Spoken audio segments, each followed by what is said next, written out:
dengan siapa? Anum Dharma Putra. Sebaiknya saya panggil dengan sebutan apa ya? Pak Anum. Oke Pak Anum, usia dan juga pekerjaannya? Usia saya 40 tahun, pekerjaan saya PNS. Oke. Kemudian alamatnya di mana Pak? Pemogan. Pemogan ya. Oke. Boleh saya tahu Pak hal apa yang membuat Bapak Anum datang ke klinik ini? Nyeri perut bagian kanan. Oke, Bapak mengalami nyeri perut bagian kanan. Nah, terkait dengan keluhan yang Bapak sampaikan tadi, maka selanjutnya saya akan melakukan wawancara medis Pak. Ini kurang lebih menghabiskan waktu 5 menit dengan tujuan untuk mengetahui lebih dalam mengenai keluhan yang Bapak sampaikan tadi. Dan ini pun akan sangat membantu saya dalam menegakkan diagnosis dan juga pemeriksaan lanjutan nantinya. Apakah Bapak bersedia? Bersedia. Baik Bapak, terkait dengan keluhan yang Bapak sampaikan tadi, Bapak mengalami keluhan berupa nyeri perut. Baik, boleh saya tahu Pak, nyeri perut itu di sebelah mana? Di bagian kanan. Nyeri perutnya itu dari perut bagian atas menjalar ke bawah. Oke, perut bagian kanan atas, menjalar kanan bawah gitu ya Pak. Kemudian Pak, ini sudah terjadi sejak kapan? Kira-kira 12 jam yang lalu. Ini terus menerus atau hilang timbul Pak? Terus menerus. Terus menerus ya. Lalu Pak, terkait dengan keparahan nyeri yang Bapak rasakan tersebut, bisa tolong digambarkan Pak atau diceritakan kira-kira rasa sakit atau rasa nyerinya itu separah apa atau seperti apa? Rasanya itu seperti diremas-remas. Seperti remas-remas ya. Oke, kemudian terkait dengan skor nyerinya Pak, jika saya memberikan rentang nyeri dari 1 sampai dengan 10, jika 1 itu untuk sangat ringan dan 10 itu untuk sangat berat, kira-kira rentang nyeri Bapak ada di skor keberapa? 8. 8, oke. Kemudian Pak, bisa tolong diceritakan awal mula munculnya rasa nyeri tersebut? Nyerinya datang tiba-tiba. Tiba-tiba saja ya Pak. Oke. Selanjutnya Pak, apakah ada hal-hal yang mungkin memperberat? Hal yang berat tidak ada. Tidak ada. Kemudian bagaimana dengan hal-hal yang meringan? Apakah ada? Ada. Jika saya membungkuk, nyerinya sedikit mereda. Oh, seperti itu. Kemudian selanjutnya Pak, bisa tolong disampaikan mungkin ada gejala-gejala lain yang Bapak alami selain nyeri perut? Ada. Saya mengalami sedikit demam, meriang, mual, dan juga muntah. Selain itu ada lagi? Tidak. Oke. Baik Pak, selanjutnya saya ingin menanyakan apakah ini keluhan yang pertama kali Bapak rasakan atau sebelumnya sudah pernah mengalaminya? Pertama kali. Pertama kali ya. Bagaimana dengan keluarga Bapak? Apakah ada yang pernah mengalami gejala yang serupa? Tidak ada. Oke, kemudian terkait dengan aktivitas sosial atau pekerjaan Bapak, apakah ada yang berhubungan dengan keluhan nyeri tersebut? Tidak. Kemudian mohon maaf Pak, apakah Bapak mengkonsumsi alkohol atau merokok? Tidak. Tidak ada ya. Oke, selanjutnya bagaimana dengan pola makannya Pak? Apakah ada keluhan? Normal.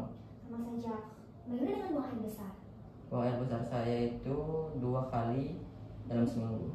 Oke, Bapak, dari wawancara medis yang telah kita lakukan, saya rangkum kembali. Jadi Bapak Anum usia 40 tahun bekerjaan PNS mengalami keluhan utama berupa nyeri perut yang berlokasi di perut kanan atas dan juga menjalar ke kanan bawah. Dan di sini keluhan nyeri tersebut sudah terjadi sejak 12 jam yang lalu. Kemudian rasanya seperti diremas-remas ya Pak, nah seperti itu. Oke, kemudian skor nyeri Bapak tadi sampaikan berada pada skor 8. Kemudian selain merasakan nyeri, Bapak juga merasakan gejala-gejala lain seperti meriang, kemudian demam, mual, dan juga muntah, serta rasa nyeri tersebut menghilang atau berkurang ketika Bapak sedikit membungkuk. Seperti itu Pak. Apakah ada yang belum saya sampaikan? Sudah. Oke, kemudian ini keluhan yang pertama kali Bapak rasakan tidak ada hubungannya dengan pekerjaan usaha atau aktivitas sosial dari keluarga Bapak, juga tidak ada yang mengalami keluhan serupa. Benar seperti itu ya Pak? Baik, dari hasil wawancara medis tadi, maka selanjutnya saya akan melakukan pemeriksaan fisik Pak, berupa pemeriksaan fisik abdomen dan dilanjutkan dengan pemeriksaan fisik apendisitis. Nah, namun Pak, pada pemeriksaan fisik kali ini mungkin ada rasa kurang nyaman, jadi saya jelaskan sedikit ya Pak mengenai prosedurnya. Jadi untuk pemeriksaan fisik abdomen, nantinya saya akan melakukan beberapa tahapan. Pertama, saya akan melakukan inspeksi abdomen dengan cara melihat, kemudian yang kedua, auskultasi abdomen dengan menggunakan stetoskop, kemudian saya akan melakukan perkusi dengan mengetuk, kemudian palpasi dengan meraba. Selanjutnya saya akan melakukan pemeriksaan berupa pemeriksaan fisik apendisitis untuk melihat ada tidaknya gejala-gejala atau tanda-tanda yang berhubungan dengan apendisitis. Apakah Bapak bersedia? Bersedia. Dan nantinya akan ada rasa kurang nyaman Pak, seperti saya akan minta Bapak untuk membuka baju untuk mempermudah proses pemeriksaan kali ini, dan juga saya akan melakukan penekanan dan juga pengangkatan pada tungkai. Apakah Bapak tetap bersedia untuk melanjutkan? Bersedia. Baik, untuk itu Pak, saya akan mencuci tangan terlebih dahulu, sementara Bapak saya persilakan untuk membuka baju ya Pak.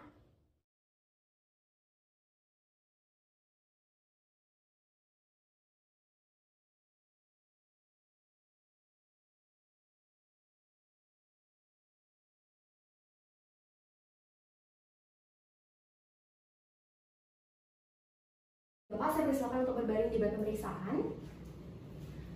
Kemudian saya akan memposisikan diri di sebelah kanan pasiennya. Nah, di sini pertama-tama saya akan melakukan pemeriksaan fisik abdomen, yaitu inspeksi abdomen. Inspeksi abdomen di sini saya akan melihat pertama dari bentuk abdomen, dinding abdomen, dan juga pergerakan abdomen. Yang pertama saya akan melihat bentuk abdomen pasien. Dari hasil inspeksi saya melihat bahwa bentuk abdomen pasien normal, kemudian tidak ada kelainan dan juga bentuknya simetris serta tidak adanya buncit. Kemudian yang kedua, dari dinding abdomen, juga saya tidak menemukan adanya kelainan. Jadi dari kulitnya normal ya Pak, tidak adanya luka, memar, laserasi, striae maupun jaringan parut atau scar.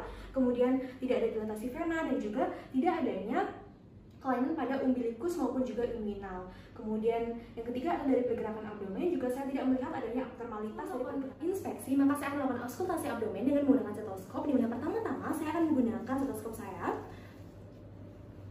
Kemudian saya akan meletakkan bagian diafragma dari stetoskop di keempat kuadran perut pasien dan masing-masing kuadran akan saya letakkan selama 1 menit. Di sini saya mendengarkan ada tidak bunyi usus lain seperti buret arterial, succession splash maupun venous hum dan juga mendengarkan bunyi usus.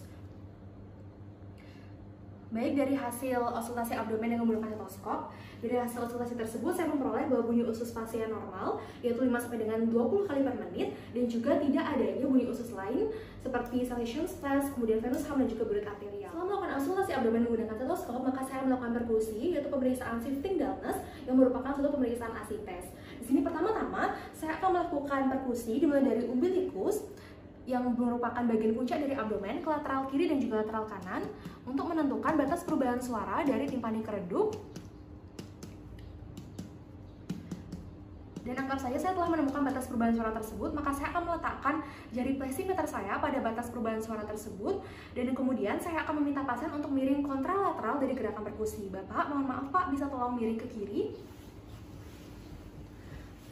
Baik, kemudian di sini saya akan menunggu selama 30 sampai dengan 60 detik yang kemudian saya akan melakukan perkusi kembali dari batas yang telah ditandai tadi untuk menentukan apakah terdapat perubahan suara dari redup ke sonor. Baik, di sini saya tidak menemukan adanya perubahan suara dari redup ke sonor yang menunjukkan bahwa tidak terdapat adanya suatu asites atau akumulasi cairan pada abdomen atau perut pasien.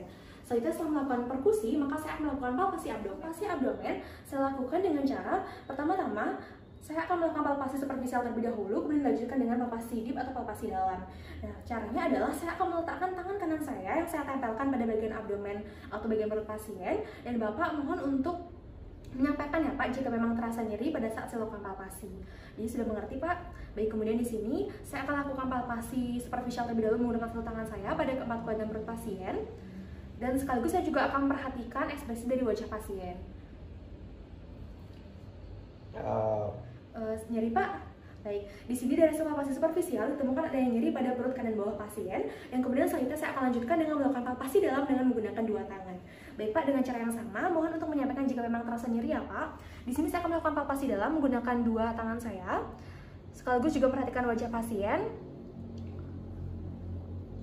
Dan di sini saya tidak akan melakukan palpasi dalam pada bagian perut kanan bawah pasien karena tadi pasien sudah merasakan nyeri pada saat palpasi superficial, maka saya tidak akan melakukan palpasi dalam pada bagian perut kanan bawah pasien. Dan dari hasil palpasi dalam tidak ditemukan adanya massa yang teraba. Ini saya akan melakukan palpasi hepar. Pertama-tama Bapak mohon untuk menekuk atau melipat kedua tungkanya ya Pak.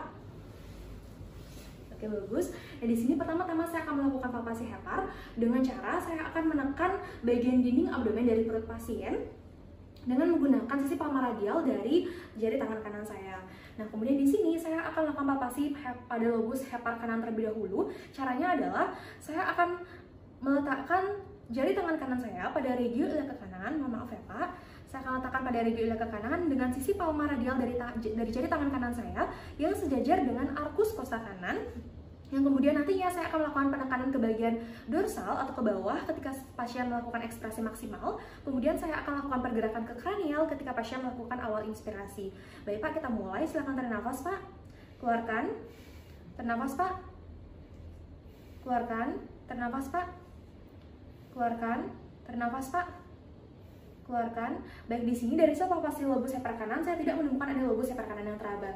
Selanjutnya adalah saya akan melakukan palpasi pada lobus hepar kiri dengan cara yang hampir sama seperti tadi. Jadi di sini saya akan meletakkan sisi palmar radial dari jari tangan kanan saya pada bagian atau pada garis tengah abdomen, tepatnya mulai dari umbilikus menuju ke arah atas itu ke arah epigastrium. Baik Pak, kita mulai. Silakan tarik nafas Pak. Keluarkan. Ternafas Pak. Keluarkan. Ternafas Pak. Keluarkan. Ternafas Pak. Keluarkan. Baik, di sini saya juga tidak merasakan adanya lobus hepar kiri yang teraba. Setelah melakukan palpasi hepar, maka saya akan melakukan palpasi lien. Palpasi lien saya lakukan dengan cara Dengan cara yang sama, yaitu Bapak mohon untuk tetap menekuk atau melipat kedua tungkainya ya Pak. Kemudian palpasi lian saya lakukan dengan cara yang sama seperti palpasi hepar, yaitu saya akan menggunakan sisi palmar radial dari tangan kanan saya yang akan saya letakkan pada dinding abdomen atau dinding perut pasien. Nah, di sini pada saat palpasi lien juga sama seperti tadi, maka saya akan melakukan penekanan ke arah dorsal atau ke bawah ketika pasien melakukan ekspresi maksimal, dan pada saat pasien melakukan awal inspirasi, maka saya akan melakukan pergerakan ke arah kranial. Nah, di sini untuk palpasi lien akan saya awali dari sias kanan pasien menuju ke arkus kosta kiri yang melewati umbilikus yang terletak di garis tengah abdomen. Kita mulai ya Pak, mohon maaf. Silakan tarik nafas Pak.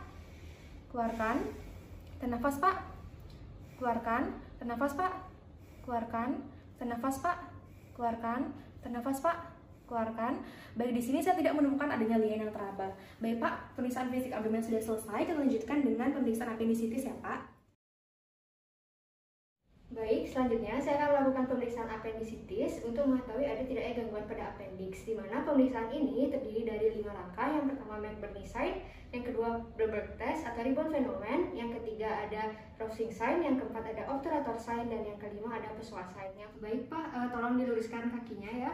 Selanjutnya kita akan melakukan pemeriksaan McBurney sign, di mana saya akan melakukan palpasi dengan menggunakan jari kedua, 3, 4, dan 5 pada titik McBurney. Titik McBurney yaitu di antara sepertiga lateral sias kanan dengan umbilikus. Nanti saya akan melakukan penekanan pada perut kanan bawah. Apabila nyeri, tolong beritahu saya Pak ya, sambil saya melihat ekspresi daripada pasien. Apakah nyeri Pak? Pasien merasakan rasa nyeri, menandakan bahwa McBurney sign positif. Kedua, saya akan melakukan Bloomberg test atau ribbon phenomenon. Jadi saya akan melakukan penekanan pada perut kiri bawah atau melakukannya dilepas. Saya akan tekan lebih dahulu, kemudian melepas secara tiba-tiba. Nanti kalau perut kanan bawahnya nyeri, tolong beritahu saya Pak ya. Jadi saya akan melakukan penekanan pada perut kiri bawah, kemudian akan melepasnya secara tiba-tiba. Jadi Pak ya, perut kanan bawahnya menandakan bahwa Bloomberg test atau ribbon phenomenon positif. Yang ketiga, saya akan melakukan Rousing sign, di mana saya akan melakukan palpasi dari kolon descendens hingga kolon transversum. Nanti kalau nyeri pada perut kanan bawah, tolong beritahu saya Pak ya. Saya akan melakukan palpasi mulai dari kolon descendens. Jadi Pak ya, pada perut kanan bawahnya. Iya. Baik, pasien merasakan nyeri menandakan bahwa Rousing sign positif. Yang keempat, saya akan melakukan obturator sign. Bapak tolong rilekskan kakinya ya. Saya akan melakukan fleksi pada kaki Bapak. Tolong bantuannya ya Pak ya. Jadi saya akan menaruh tangan kanan saya pada pergelangan kaki pasien dan tangan kiri saya pada tungkai pasien. Kemudian saya akan melakukan endorotasi pada sendi panggul pasien. Jadi Pak? Nyeri. Baik, pasien merasakan nyeri menandakan bahwa obturator sign positif. Yang kelima, saya akan melakukan Pessoa sign. Jadi Bapak tolong luruskan kakinya, rileks saja. Kemudian tolong menghadap ke arah kontralateral atau ke arah kiri badannya. Ya, kakinya tetap lurus. Kemudian tangan kanan saya akan memegang pergelangan kaki pasien dan tangan kiri saya akan memegang panggul kanan pasien. Kemudian saya akan melakukan ekstensi pada tungkai bawah. Nanti kalau nyeri pada perut kanan bawah, tolong beritahu saya Pak ya. Yo. Apakah nyeri Pak? Nyeri. Nyeri ya. Baik, menandakan Pessoa sign positif. Baik, Bapak silakan balikan badannya lagi. Pemeriksaan sudah selesai Pak. Silakan untuk kembali menggunakan bajunya, kemudian duduk di kursi pasien. Sembari saya melakukan prosedur mencuci tangan dan melepas APD.